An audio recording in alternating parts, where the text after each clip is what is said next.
Dernièrement, le mec qui est à l'origine de ChatGPT, vous savez, l'intelligence artificielle accessible sur Internet, a lancé le WorldCoin. Alors, c'est une monnaie numérique. L'originalité de cette monnaie, c'est que par souci de sécurité, bien évidemment pour votre bien, vous ne pourrez accéder à cette monnaie, à ce coin, que par l'intermédiaire d'une empreinte biométrique. Alors, la monnaie est lancée, il y a des milliers de gens qui a priori se précipitent sur le zinzin, parce que évidemment il y a des cryptos gratuites à la clé, mais en échange, eh bien vous devez vous faire scanner l'iris. Alors ça, c'est le début de l'identité numérique, donc ça va vraiment dans le sens de ce qui est poussé en ce moment. J'en ai parlé bien évidemment dans Apocalypse 2030. Il y a un diagramme que vous devez garder à l'esprit, qui est dedans, que je vous mets là en incrustation sur cette vidéo. C'est l'identité numérique. Alors cette identité numérique, elle est au cœur du système de contrôle qui va être mis en place. Elle est au cœur de tout ce système. Ça va, les monnaies numériques, les fameuses CBDC, les monnaies de banque centrale, vont graviter autour. Mais en fait, le cœur du problème, c'est l'identité numérique. En clair, pour résumer, vous allez avoir une sorte de portefeuille numérique qui va être associé à votre personne par l'intermédiaire d'un système quelconque, que ce soit une reconnaissance de l'iris, donc de la biométrique, ou alors peut-être les empreintes, mais plus vraisemblablement, ça sera à un moment donné un microchip, comme on dit, une puce RFID, ou alors un truc qui aura été injecté quelque part, qui vous identifiera dans ce portefeuille de façon normalement inviolable. Et autour de ça gravitera tout le reste, c'est-à-dire que on n'utilisera plus que des monnaies évidemment numériques adossées aux banques centrales. On aura un passeport qui concernera la santé, donc on verra effectivement si on a bien pris toutes les petites injections et tout ce que nos gouvernements nous ont concocté pour notre bien. On aura effectivement une sorte de passeport carbone, parce que évidemment les gueux ne pourront plus voyager comme ils veulent, puisque voilà, ils dépensent trop, de notre capital carbone pour sauver la planète. Donc si vous respirez trop, c'est pareil, à un moment donné on vous dira non, vous avez dépassé le quota aujourd'hui. Et puis tout ça, ça sera un instrument de contrôle total, bien évidemment, parce que comme on l'a déjà vu lors de la crise du fameux pass sanitaire, qui était entre autres une façon d'habituer le bétail à cette nouvelle norme, puisqu'après on mettra un pass pour tout. Voilà, aujourd'hui on nous balance l'histoire du climat, donc c'est pareil. On passe d'un narratif à un autre, mais bon, l'idée c'est toujours la même, c'est d'effrayer le bétail pour pouvoir lui imposer après des différents systèmes de contrôle. Donc à partir de là, vous aurez tout sera numérisé. Les petits chiens qui participent à la vidéo. Tout sera numérisé, donc l'idée c'est qu'on va rentrer dans un camp de concentration numérique, évidemment mondial, puisque tout ça va concerner le monde entier. Alors évidemment, pour l'instant, il y a deux zones qui sont très clairement définies. Il y a la zone occidentale qui pousse à fond là-dedans, et puis la zone, on va dire, eurasiatique, qui commence à prendre un peu la tangente. Mais ceci dit, rassurez-vous, à partir du moment où on a la possibilité de le faire, l'humain va l'utiliser. Voilà, tout simplement. Si on peut mettre en place un truc numérique qui permet de contrôler les moutons, pourquoi s'en priver? Donc pour l'instant, ce qui nous intéresse, nous, c'est évidemment la zone occidentale, puisqu'il y a plein de choses qui sont poussées à travers nos élites, on a bien vu. Mais ce camp de concentration numérique, donnera un contrôle total aux États, aux élites par l'intermédiaire des États.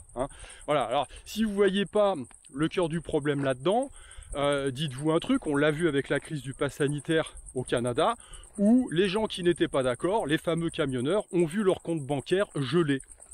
Ni plus ni moins. Voilà, donc vous pouvez plus rembourser votre maison. Évidemment, les intérêts courts, la banque vous tombe dessus, parce que voilà, vous pouvez plus acheter de quoi subvenir à vos besoins les plus élémentaires. Bref, vous êtes pieds et poings liés. Et puis dans un système où vous ne pouvez plus utiliser de monnaie alternative, parce que là, on ne peut plus utiliser la carte bancaire, mais si on a encore du cash, on peut quand même aller acheter à manger, acheter du pain. Mais si vous n'avez plus la possibilité d'utiliser du cash, vous êtes dans la merde. Alors à ceux qui disent ouais, mais si on est déjà dans une société comme ça, c'est pas grave. Bah si, c'est grave, parce que Pépère, si t'es pas d'accord avec la pédophilie par exemple, hein, qui sera à un moment donné normalisée, tu veux pas qu'on emmène tes gamins pour leur faire subir un tas de trucs, c'est toi qui seras hors la loi. Et à partir de ce moment-là, les États pourront décider de verrouiller ton compte bancaire, pourront décider de te faire fermer ta bouche sans aucun problème. Il n'y aura plus d'opposition réelle, parce que si vous êtes contre le narratif, si vous êtes contre les mesures qui sont mises en place, c'est vous le méchant. Et puis ça justifiera effectivement le fait de vous canceller, comme on dit, hein. Voilà. Alors pourquoi tout ça? Alors ce qu'il faut comprendre, et ça je l'ai expliqué en mon bouquin aussi, le cœur de l'origine du problème, c'est le socialo-communisme qui a été mis en place à la fin de la Seconde Guerre mondiale. Il y a un nouveau système qui s'est mis en place, voilà, de redistribution soi-disant. Donc on a donné aux parasites du bas, mais rassurez-vous, les parasites du haut se sont bien gavés. En clair, on a émis de la dette à tour-larigot. L'idée, c'était effectivement d'emprunter un maximum. Et puis, on voit bien le résultat aujourd'hui. Les États sont surendettés. Voilà, les États sont surendettés. Le système financier arrive au bout du bout. Et l'idée, c'était effectivement de jamais rembourser, puisqu'on fait rouler la dette, hein. C'est ça l'idée, on roule, jusqu'à un moment où on peut trop rouler le bousin, parce que voilà, on est écrasé dessous. Donc ça a toujours été comme ça dans l'histoire. Malheureusement, on reproduit exactement la même chose. Donc le système financier arrive au bout. Les gens commencent à s'en rendre compte aussi, et puis ils se rendent compte qu'on verrouille un peu le truc, donc ils sont pas contents. Qu'est-ce qui se passe dans ces cas-là? En général, traditionnellement dans l'histoire, on organise une bonne guerre, parce qu'il y a une conjonction, hein, au niveau des cycles, hein. Donc si l'empire finissant voit en face un empire montant, et donc il y a conflit forcément, le premier pour garder l'hégémonie, et le second pour prendre la place. Donc on arrive à cette convergence en fait, tout simplement. Donc les élites qui sont en place aujourd'hui, eh bien aimerait bien une bonne guerre pour pouvoir effectivement continuer à augmenter évidemment les taux d'intérêt. Alors tout ça c'est inflationniste bien évidemment, mais aussi ça permet de faire défaut sur la dette. Donc avec l'inflation, on vous nique un petit peu la monnaie, donc ça permet de rembourser, d'effacer plus ou moins les dettes. Et puis derrière, eh bien on fait défaut sur la dette totalement, parce que vous comprenez ma bonne dame Ginette, hein, c'est le guerre, voilà, on n'a pas le choix. Donc voilà, et donc cette guerre en parallèle, il y a une autre guerre qui se met en place, et c'est la guerre pour contrôler le bétail, forcément. Parce que là, les gens ne sont pas d'accord, ils sentent qu'ils sont en train de se faire couiller, donc ça s'agite, hein. C'était un petit peu le cas des mouvements des gilets jaunes un peu partout dans le monde. Là, il y a des mouvements contestataires qui se mettent en place, parce qu'on sent bien, il y a des gens qui s'éveillent quand même, qui se rendent bien compte qu'on est en train de leur coincer, qu'on est en train de les coincer au niveau de la liberté. Et puis, il y a un agenda qui se poursuit au niveau des élites, là, et qui s'accélère justement pour contrôler le bétail. Alors, qu'est-ce qu'il faut faire dans ces conditions? Il faut se rendre compte d'une chose, c'est que de toute façon, à mon sens, hein, allez, là je vais un petit peu élaborer autour de ça. C'est-à-dire, je pars dans un scénario science-fiction, hein. Imaginons que là, le pouvoir occulte qui est mis en place au niveau de l'Empire ne puisse pas relâcher le pouvoir. Il n'a pas envie, forcément, il n'a pas envie. Hein, on a bien vu qu'il y avait eu une couille dans le pâté avec l'élection de Trump. Donc c'est plus de la démocratie, Trump arrivant au pouvoir, ça devient du populisme, et c'est dangereux pour la démocratie. Vous voyez, c'est relisez 1984, hein, la guerre c'est la paix c'est la guerre, etc., etc. Donc du coup, il y a de fortes chances que 2024, les élections américaines, hein, ce soit encore une marionnette qui soit mise en place pour continuer, pour poursuivre cet agenda. D'une façon ou d'une autre, ça pourrait être ça. Dans la foulée, en parallèle, on a un énorme bras de fer avec le camp d'en face, le camp eurasiatique, qui peut se terminer évidemment en une guerre un peu plus violente, hein, ça peut déborder. Voilà. Et donc à partir de là, l'agenda va se dérouler en s'accélérant. 2024, l'élection, elle est riggée, comme on dit, hein, en anglais. Les monnaies de banque centrale sont mises en place. Hein, je rappelle que FedNord, là, c'est FedNord, c'est maintenant. Hein, voilà. Donc c'est mis en place. Et à ce moment-là, il y aura une concertation globale, enfin du moins dans le camp, on va dire, occidental, et bien pour passer directement, parce qu'il faudrait qu'il y ait un switch rapide, pour passer directement en éliminant le cash, et bien des monnaies fiat aux monnaies de banque centrale. Pourquoi tout le monde en même temps? Parce que les gens ne sont pas débiles, hein. C'est-à-dire que si du jour au lendemain, on vous dit attention, vos euros vont passer directement en euros numériques et puis il n'y a plus de cash, il y a beaucoup de gens qui vont passer direct en dollars, hein, en dollars US. Voilà, donc pour éviter les mouvements de capitaux, eh bien, on peut supposer que du jour au lendemain, je sais pas moi, par exemple, un 15 août, eh bien, on passe directement, toutes les monnaies qui sont sous contrôle, on va dire, de l'Empire, passent directement en numérique, online. Hein. Et puis avec la 5G, bah, tout le monde doit payer avec son petit smartphone, machin, etc. Et donc là, vous êtes verrouillé. Alors dans ces cas-là, qu'est-ce qui va se passer également? Qu'en serait-il des crypto-monnaies et puis des métaux traditionnellement utilisés comme monnaie, hein, c'est-à-dire l'or et l'argent? Eh bien, à terme, forcément, les cryptos seraient interdites ou récupérées, hein, et puis l'or et l'argent de la même façon. Voilà, vous pourriez plus échanger, vous pourriez plus commercer avec des pièces d'or ou voire même des pièces d'argent, hein, puisque on va dire que le but du jeu là, le game, c'est le contrôle total. Donc il est hors de question à un moment donné de laisser proliférer des choses alternatives, hein, qui pourraient empiéter sur les prérogatives de l'État. Je vous renvoie quand même à l'interview de Christine Lagarde, hein, qui s'était fait piéger par les deux humoristes russes. Voilà, le but du jeu, c'est le contrôle total.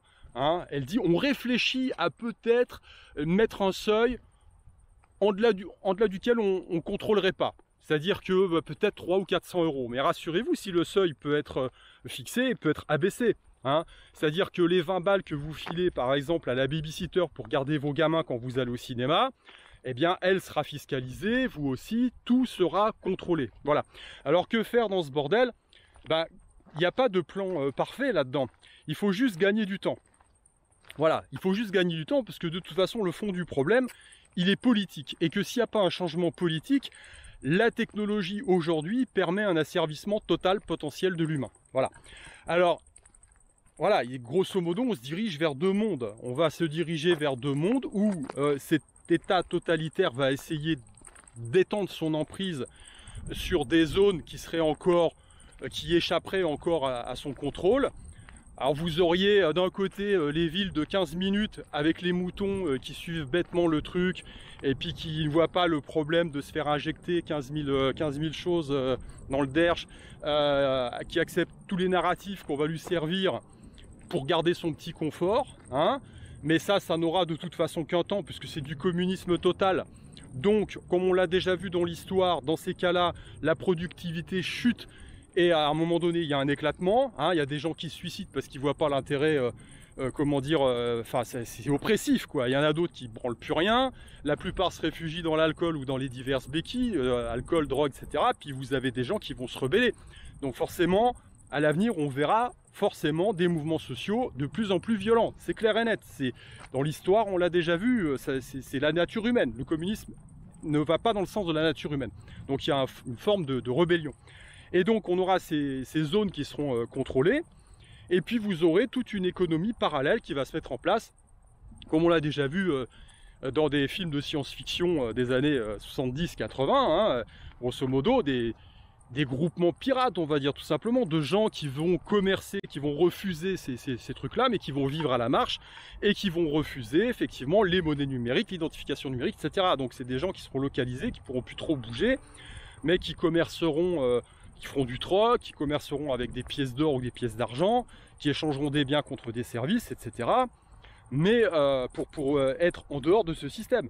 Mais à terme, de toute façon, l'Empire cherchera à étendre ce contrôle même sur ces gens-là. Donc en fait, il n'y a pas, à l'heure d'aujourd'hui, ce qu'il faut comprendre, c'est qu'il n'y a pas de système alternatif parfait. Il faut juste gagner du temps.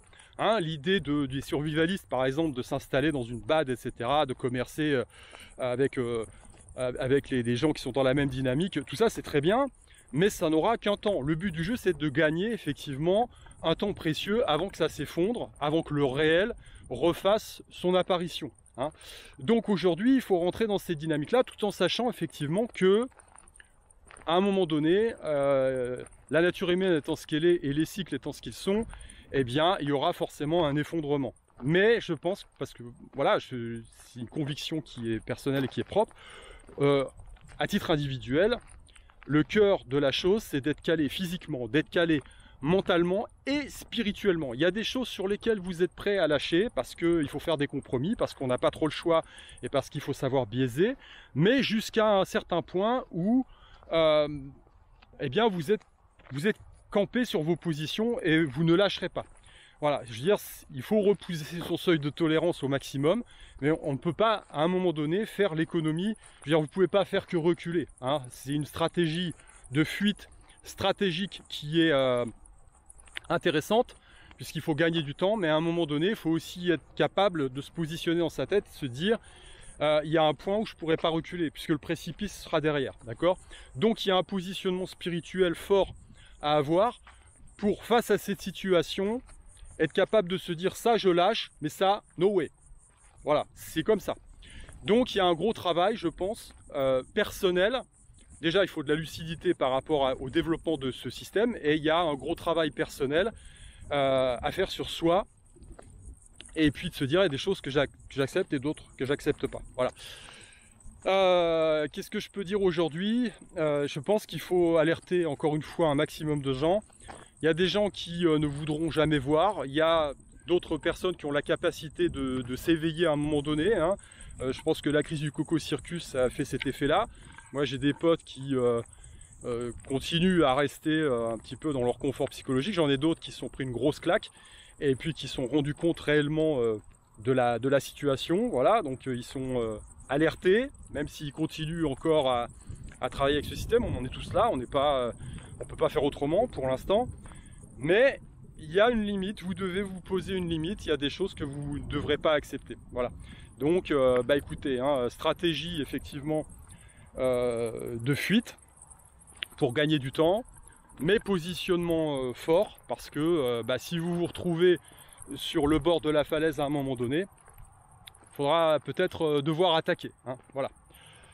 Bon écoutez, sur ce je continue ma balade.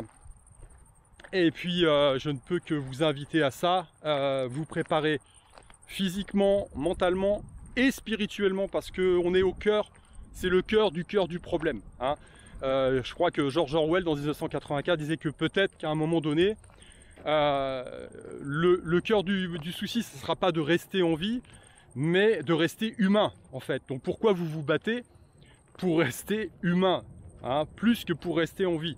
Moi personnellement je crois au karma, je crois à l'apprentissage de l'âme à travers l'incarnation, je crois à la réincarnation également, et je me dis à un moment donné, on ne peut pas être qu'en fuite, parce que de toute façon si vous revenez sur Terre, si c'est pas dans cette vie-là, vu l'évolution du truc, vous allez vous retrouver avec la patate chaude la fois suivante, hein. Puis si vous vous réincarnez dans une ville de 15 minutes en vous prenant les 25 vax à la naissance, plus le wokisme où on vous dira t'es pas vraiment un homme ni une femme, machin, ça sera de plus en plus difficile de lutter, hein. Enfin bref, petite digression sous forme d'humour. Allez, sur ce, je vous souhaite encore une fois de bien profiter de l'été et puis de ce que nous offre la nature. Remettez-vous en forme et puis gardez la foi, ça c'est important, hein. Gardez la foi. Allez, je vous dis à plus, ciao.